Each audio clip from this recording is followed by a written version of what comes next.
शिवराज मोटेगावकरचे नवनवे कारनामे समोर. लातूरमधल्या उद्योग भवन भागात बेकायदेशीररित्या 8 भूखंडांची खरेदी केल्याचं उघड.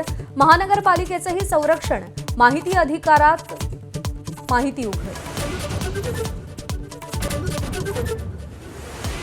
नीट पेपरफुटी प्रकरणी शिवराज मोटेगावकरच्या मुलाची सीबीआयकडून 4 तास चौकशी.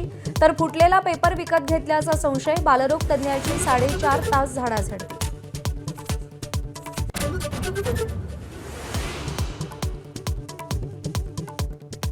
देशभरातल्या केमिस्टचा संप. ऑनलाईन औषध विक्री विरोधात एल्गार.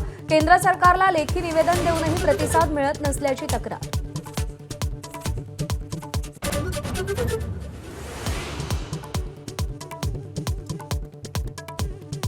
भोंदू अशोक खरातला आज पीएमएलए कोर्टात हजर करणार. काल मनी लॉन्ड्रिंग प्रकरणी ईडीकडून अटक. धार्मिक प्रभावाचा वापर करून खरातनं पीडितांकडून पैसे उकळल्याचा ईडीचा आरोप.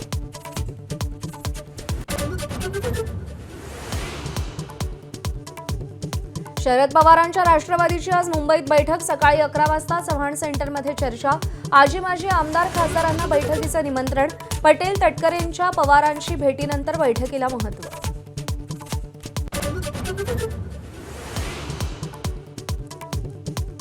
राष्ट्रवादीच्या कोअर कमिटीची आज बैठक. काल ज्येष्ठ नेत्यांनी सुनेत्रा पवारांची भेट घेतली.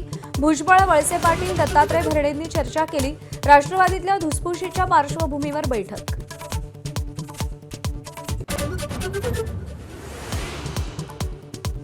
आयएएस अधिकारी तुकाराम मुंढेंची अवघ्या 1.5 महिन्यात पुन्हा बदली. एफडीएच्या आयुक्तपदी नियुक्ती. 21 वर्षात 25वी बदली. मुंबईच्या वांद्रेतील रेल्वे स्टेशन जवळील अनधिकृत बांधकामावर आजही कारवाई सुरूच राहणार. पहिल्या दिवशी 20% कारवाई झाल्याचा पश्चिम रेल्वेचा दावा. रेल्वेच्या हद्दीतील आतापर्यंत सर्वात मोठी अतिक्रमण विरोधी कारवाई. विदर्भात पारा 45 अंशांच्या पुढे. तिघांचा उष्माघाताने मृत्यू झाल्याचा प्राथमिक अंदाज. उष्णतेमुळे मोबाईल हँग होणं, कॉल ड्रॉप, नेटवर्क जाण्याचे प्रकारही वाढले. नाशिकमध्ये गोदापात्र कोरडं ठाक. रामकुंडही रिकामं. रामकाल पथाच्या कामामुळे प्रवाह रोखला. ऐन अधिक मासात गोदेला पाणी नाही. भाविकांची निराशा.